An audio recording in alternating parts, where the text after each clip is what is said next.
Why would a billionaire lock a room inside his own mansion? That question replayed in my head the night everything changed. I wasn't supposed to be there. I wasn't supposed to see anything.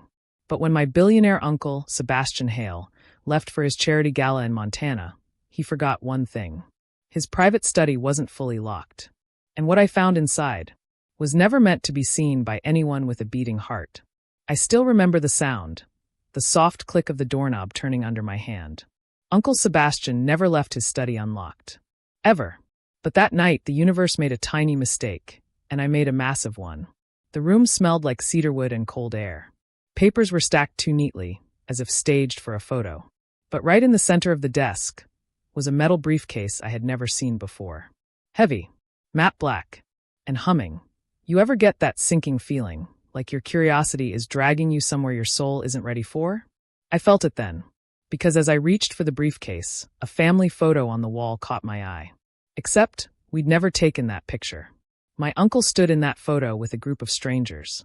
4 men in black suits, all wearing identical signet rings.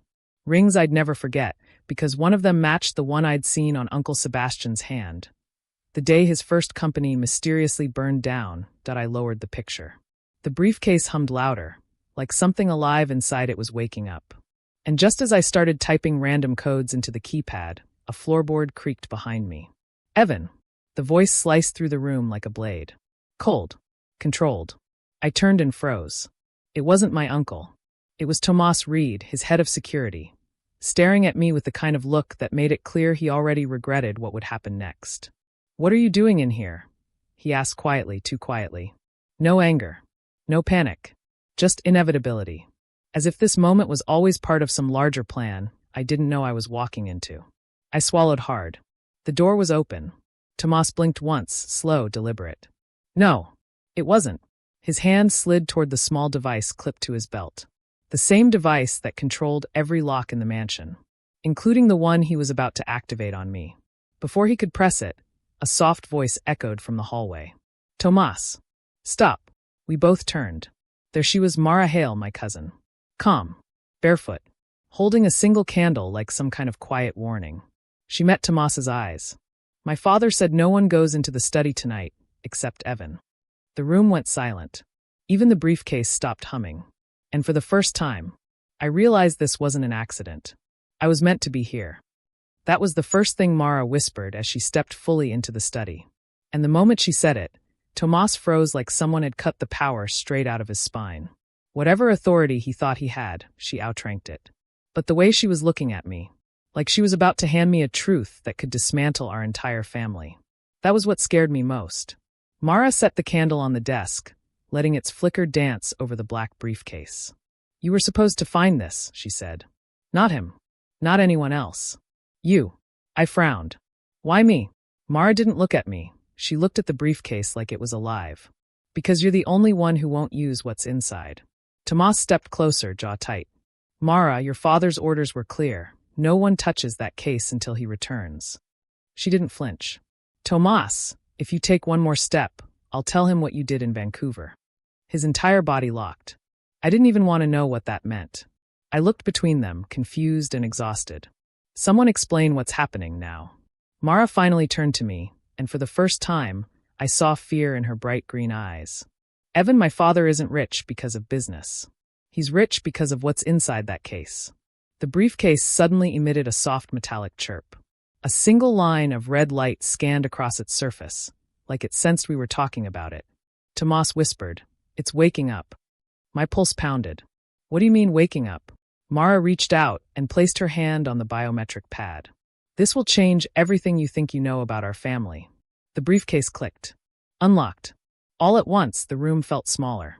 Inside was no money, no documents, no jewels. Just a small, ancient-looking object wrapped in faded silk. Something that looked like it belonged in a museum, hidden beneath a museum. Mara lifted it gently. The silk unraveled, revealing a stone cylinder etched with symbols I had never seen. But here's the thing. The moment the air touched it, the carvings started to glow. Tomas exhaled sharply. "You shouldn't have opened it. He's going to kill us," Mara whispered. "Only if we tell him before Evan knows the truth." I felt cold all over. The truth about what? Mara looked directly into my soul. Where do you think my father got his first billion, Evan? Tech. Oil. Real estate. She placed the artifact in my shaking hands. No. He found this. And the moment he activated it, it made him rich. That's exactly what it felt like the moment the ancient cylinder touched my palms. Heat surged through my skin like it recognized me. Like it had been waiting. Mara stepped back. Tomas swore under his breath. And for a second, I truly believed the mansion itself was holding its breath with us. Because this wasn't just an artifact. It was a key. And I had just unlocked something my uncle never intended anyone else to touch. The cylinder pulsed once, soft, like a heartbeat. Then again, harder, sending a ripple of warmth up my arms. Mara whispered, "It's syncing with you." A burst of symbols lit up across its surface, swirling like liquid gold. Tomas grabbed Mara's arm. "Stop him. If it binds to him, your father will tear the house apart." But Mara held up a hand. "No, it's choosing him. We can't stop it now." Her voice trembled. Mara never trembled. Suddenly, the glow shot upward. A beam of golden light that hit the ceiling and scattered in a whirlwind of symbols. Books fell off shelves. The window shutters slammed on their own. And the temperature spiked to scorching. I staggered back, clutching the artifact as if it were a living creature trying to break free. "What is happening?" Mara yelled over the wind. "It's reading you." "Reading me? For what?" Tomas pulled a gun from his belt, pure panic in his eyes. "Drop it, Evan. Drop it before it marks you." But the artifact tightened in my hands, like it didn't want to be let go. And then everything stopped. Silence. Stillness, so complete it felt like the world had paused. The glow died down into a steady pulse. Mara exhaled shakily. "It's done." I looked down. The symbols on the artifact were gone, replaced by a single, newly carved emblem. A crest. One I had never seen before, but one that made both Mara and Tomas step back in horror. "What?" I asked. Mara's voice dropped to a whisper. "That crest only appears for one person." She swallowed. The next air. The room seemed to tilt beneath me. I wasn't just holding a relic. It had claimed me. Tomas backed toward the door. "If Sebastian finds out, he'll kill us. All of us." Mara shook her head. "No, he'll kill Evan first." The candle went out, and the mansion suddenly felt alive, listening. Because somewhere in the darkness, I swear I heard footsteps. That was the shift I felt the second those footsteps halted outside the study door. Slow, heavy, purposeful. Sebastian Hale had returned. And if the artifact had truly chosen me, then the moment he walked through that doorway, someone in this mansion wasn't leaving alive. The doorknob twitched. Once. Twice. Then silence, as if whoever was there was listening, deciding. Mara grabbed my arm and whispered, "Hide it. Now." But the artifact clung to my palms like it was fused to me. Tomas moved quicker than I'd ever seen, slamming the briefcase shut and sweeping debris off the desk. "Act normal," he hissed. "Act like you weren't chosen." Chosen. The word tasted like poison. The door swung open. And there he was, my billionaire uncle, Sebastian Hale. 6 feet of cold authority wrapped in a charcoal suit.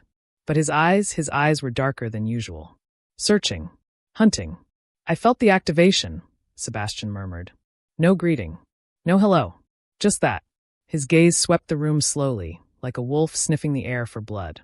Mara stepped forward. "Dad." "Quiet," he snapped without looking at her. His eyes locked on me. And for the first time in my life, my uncle looked afraid of something. Afraid of me. "What did you touch?" he asked softly, too softly. My mouth went dry. Before I could answer, the artifact pulsed against my skin, glowing brighter like it wanted to announce itself. Sebastian's jaw tightened. He already knew. Sebastian strode across the room in 3 long steps. "Show me your hands." I didn't move. Couldn't. Something primal inside me whispered, "Don't obey him." And for the first time ever, I listened. Sebastian grabbed my wrist. The moment his skin touched the artifact's light, a violent shockwave blasted through the room. Shelves cracked. Glass shattered. Mara screamed. Sebastian was hurled backward, slamming into the opposite wall. He hit the floor, gasping, eyes wide in disbelief. "It marked him," he whispered. "It actually marked him." Mara knelt beside him, trembling. "Dad, what does that mean?" Sebastian looked at me with something between horror and rage. "It means," he said hoarsely, "he's the new keeper." He pushed himself up, eyes burning. "And only one keeper can live at a time." That was the first thing Sebastian said as he staggered to his feet. Not anger. Not insults. Just that single sentence, spoken like a warning carved into stone. And in that moment, I realized something terrifying. Sebastian hadn't built his empire. The artifact had built it for him. But now, it has chosen me instead. Sebastian steadied himself on the desk, breathing hard. You don't understand what you've taken, Evan, or what it will do to you.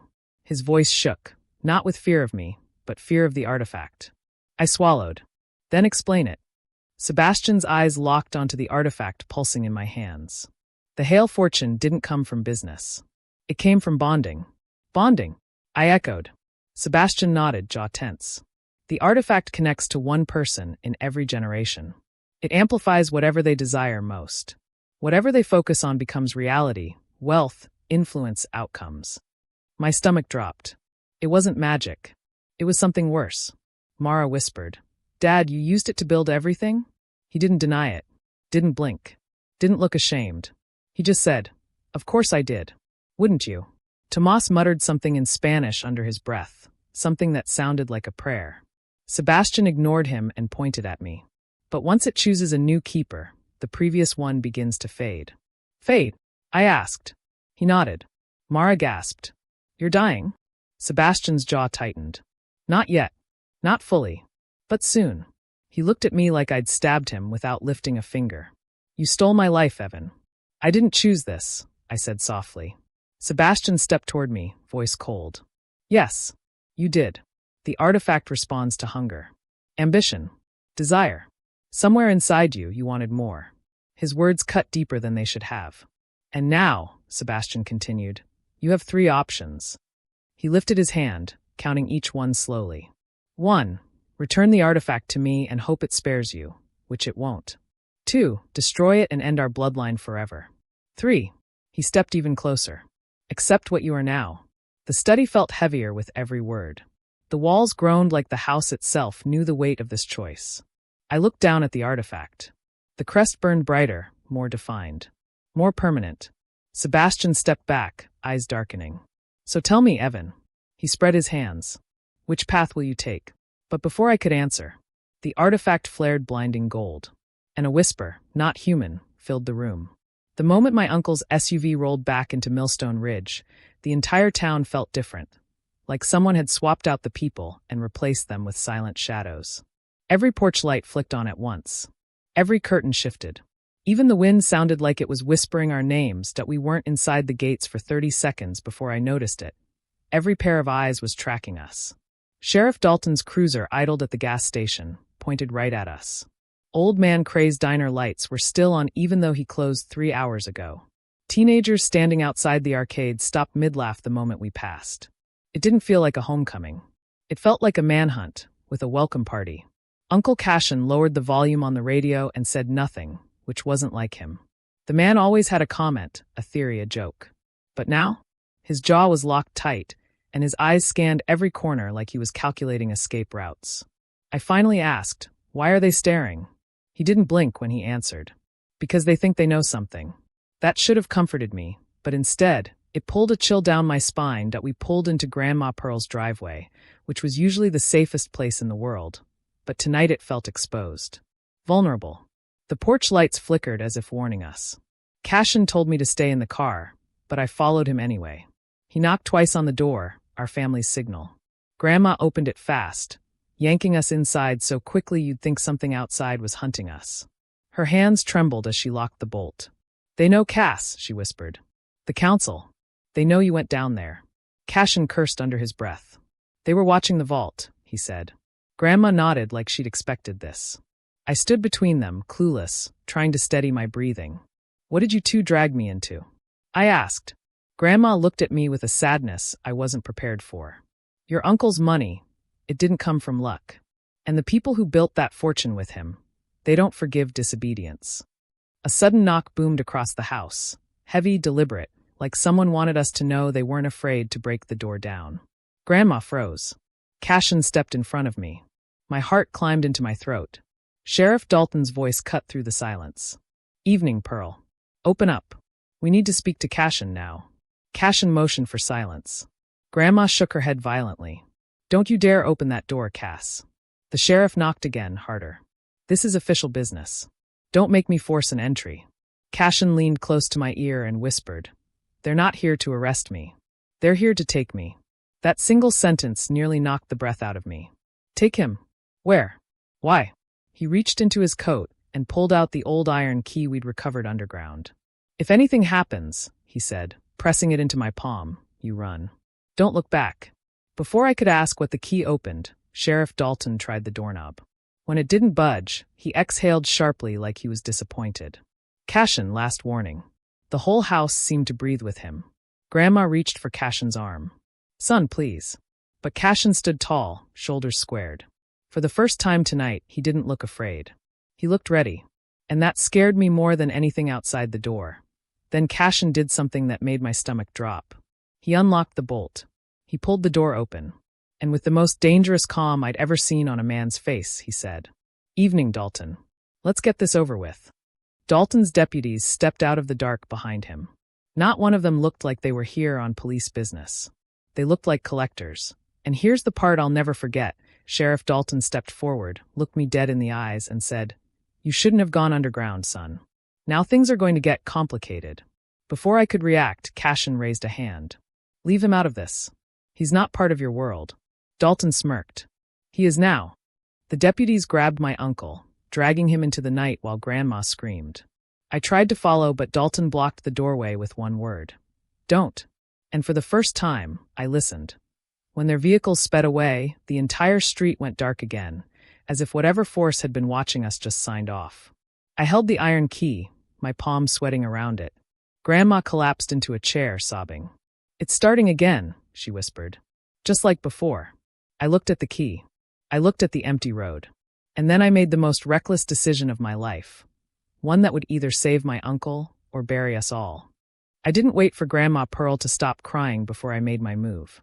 That probably sounds cold, but when your billionaire uncle is dragged away by men pretending to be cops, hesitation becomes a luxury you can't afford. I slipped out the back door, iron key burning in my palm like it had its own heartbeat. The night air felt thick, charged, like the whole town was bracing for something. And maybe it was, because the moment I stepped into the alley, a figure stepped out of the shadows like they'd been waiting for me. I froze. The figure raised their hands slowly, showing they weren't armed. Relax, the voice whispered. I'm here to help.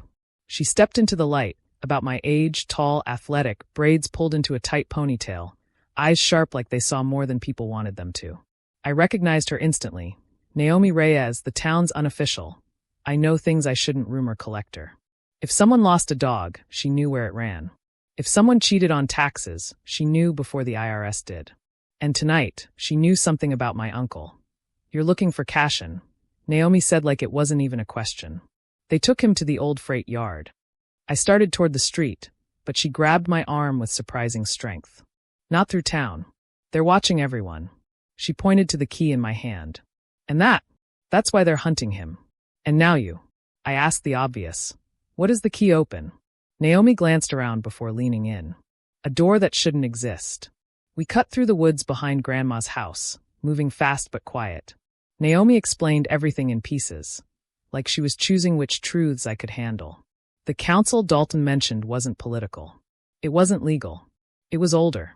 A group of families who controlled money, trade routes, and land long before Millstone Ridge existed. Cashin had been one of them, but he'd rebelled, stolen something from under their noses. That something, according to Naomi, was now in my hand. The trees creaked above us like they hated the story. Or maybe like they remembered it, that we broke out of the woods at the edge of the old freight yard. Rusted train cars sat like metal corpses, their paint peeling, their wheels locked in place. Naomi crouched behind a broken loading ramp and pulled me down beside her. Look, she whispered. I peeked over the edge. Sheriff Dalton's cruiser was parked near a warehouse. Deputies patrolled the yard, flashlights cutting holes in the dark. In the center of it all, my uncle, hands zip-tied, head down, surrounded by men who weren't deputies at all. Naomi tapped my shoulder and pointed to the far end of the warehouse. You see that? A steel door, ancient, oversized, covered in carvings I didn't recognize, sat like it had no business being on North American soil. It looked wrong. Wrong enough to make the hair on my arms stand. That's where your uncle went underground, she said. That's the door he opened. And that's the door they want opened again. Suddenly everything clicked. The key wasn't just valuable. It was dangerous. When Cashin lifted his head and looked directly at the hiding spot where Naomi and I crouched, I felt my stomach drop. He shouldn't have been able to see us. We were in total darkness. But he did. And then he shook his head. Slowly. Deliberately. As if he were begging me to stay back. That's when Dalton stepped forward and slapped Cashin across the face. Hard. Where's the key? Dalton barked. My uncle didn't answer. And that made Dalton grin. Then we'll force the door open ourselves. Naomi grabbed my hand. We need leverage, she whispered. Something they don't expect. She pulled a folded map from her jacket. It showed the freight yard, but underneath it was something bigger. Tunnels chambers. A hidden grid. These were dug before the town existed, she said. Cashin found the vault years ago. The council used it for something unnatural. I stared at the map, then at her. Why are you helping me? She looked away. Because Cashin saved my life once. And because I owe him. The deputies forced Cashin toward the steel door. He resisted, digging his heels into the dirt, shouting something I couldn't make out. They slammed him against the metal. The entire door vibrated, like something inside heard them. Or woke up. Naomi swore under her breath. We can't let them open that door without the key. I asked why. What's behind it? She looked at me with fear I didn't know she was capable of. Something your uncle locked away. Something he made himself forget. And here's the moment everything shifted. The steel door began to glow. Slow. Pulsing. Like a heartbeat syncing with the key in my hand. Dalton and his men stepped back, shocked at the light. Cashin screamed, "Run. Both of you." But it was too late. The key began pulling me forward. My feet moved on their own. Like the door had chosen me. And Naomi realized it before I did. "Oh no," she whispered. "It wants you." I didn't walk toward the glowing steel door. I was dragged. Not by hand. Not by force.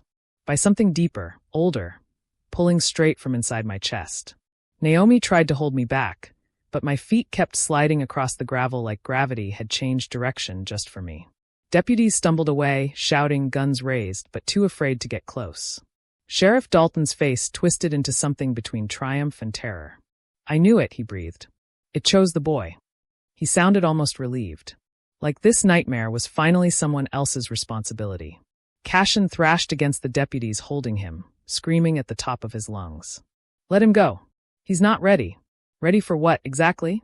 Dalton stepped between me and the door as if he suddenly remembered he should act in charge. "Easy, son," he said, voice shaking. "You just do what the door wants. Don't fight it." I could barely breathe. What is happening to me?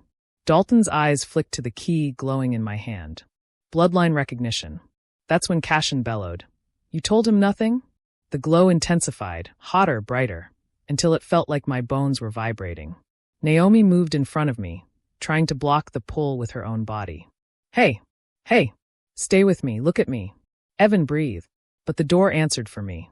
A deep metallic groan rippled across the yard, like massive gears turning behind the walls. Everyone froze.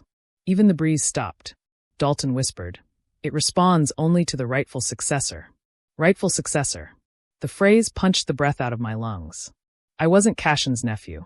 I wasn't just family. I was something more.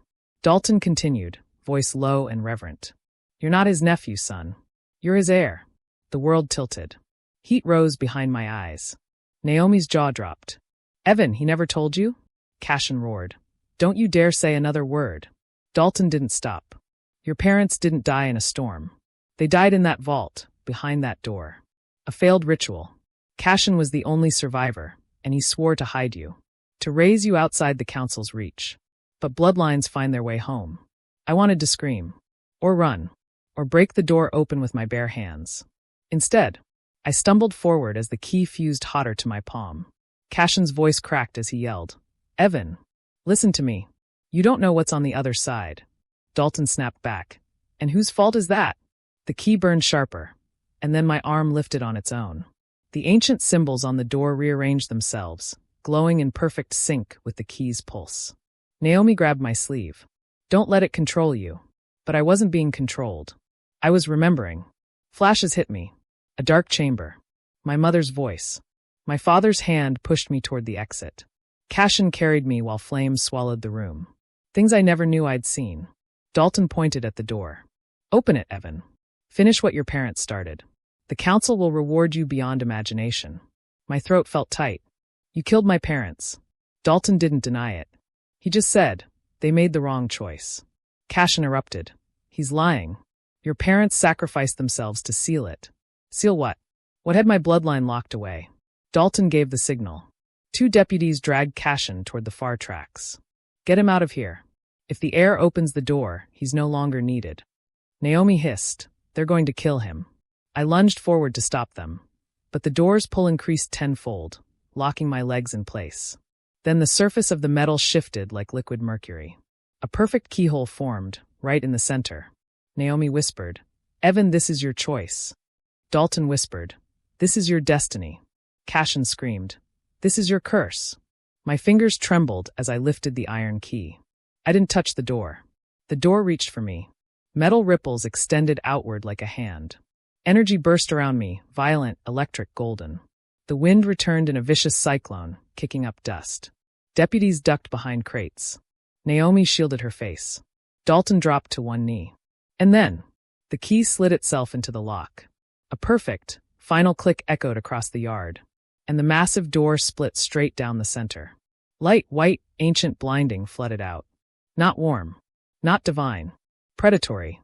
Cashin's scream echoed over the chaos. Evan, once it opens, you can't undo it. Dalton shouted.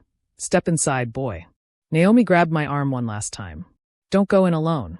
The light swallowed half the yard, and something moved inside it. A shape. Tall. Human shape, but wrong. It stepped forward, slow, deliberate. And then it spoke my name. Not out loud. Inside my mind. Evan Hale, welcome home. I should have run. I should have fought. Instead, I whispered. What are you? The shape tilted its head. I am what your bloodline created. What they fed. What they feared.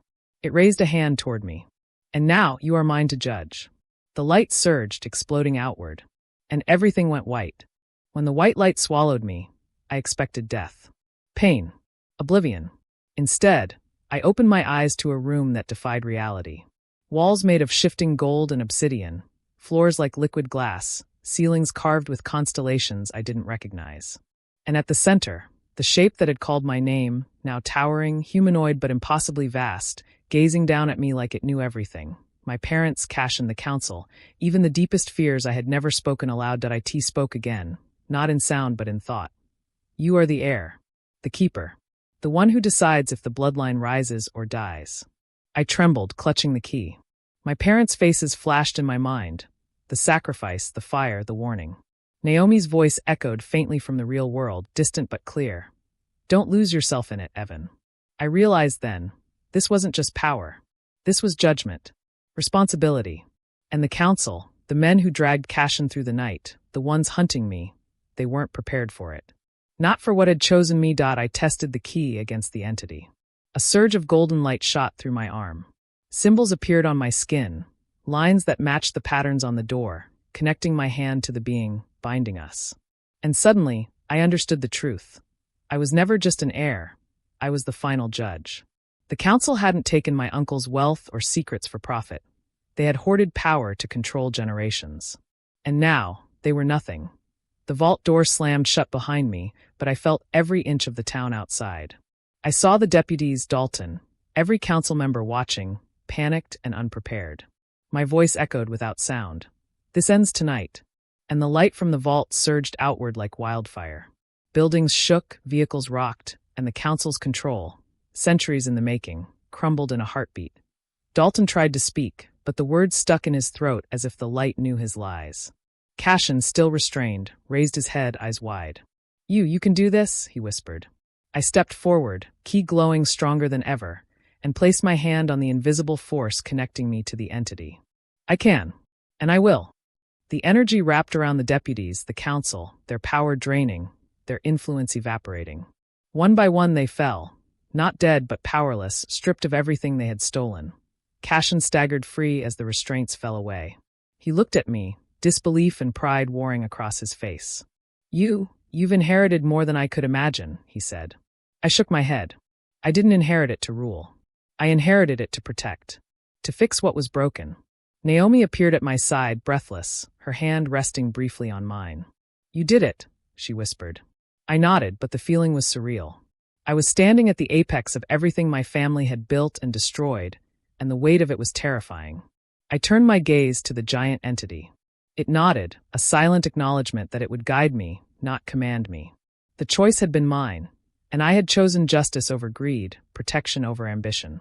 With a gesture, the entity dissipated, leaving the vault glowing softly, a safe place now for secrets that needed guarding. The key pulsed one last time in my hand before it went cold, as if the bond was sealed up. By morning, the town looked normal, but I knew the truth. The council was finished. Dalton and his deputies vanished without a trace. Cashin was quiet, contemplative, a shadow of relief across his face. And I held the key to my bloodline's destiny. The vault's secrets, the power it contained, and the knowledge of who we were. Everything rested on me. I walked home with Naomi and Cashin, the air lighter but my mind racing. Grandma Pearl was waiting on the porch, tears streaming. She didn't ask questions. She only hugged me, whispering, "I knew you'd find your way." I looked at her, at the town, at the key now cold in my hand, and realized something important. Power was meaningless without choice. And tonight, I had chosen the only path that mattered. The story went quiet after that. The town whispered about the strange events, but no one could touch what had been unleashed. I became the keeper, not a ruler, not a tyrant, but a protector. And somewhere deep inside, I knew the bloodline's secrets weren't gone. They were mine. And if anyone ever came to take them, they would have to answer to me. If you believe in justice, tell us where you're watching from. And remember, some secrets are worth inheriting, some powers are worth fearing, and some doors should never be opened.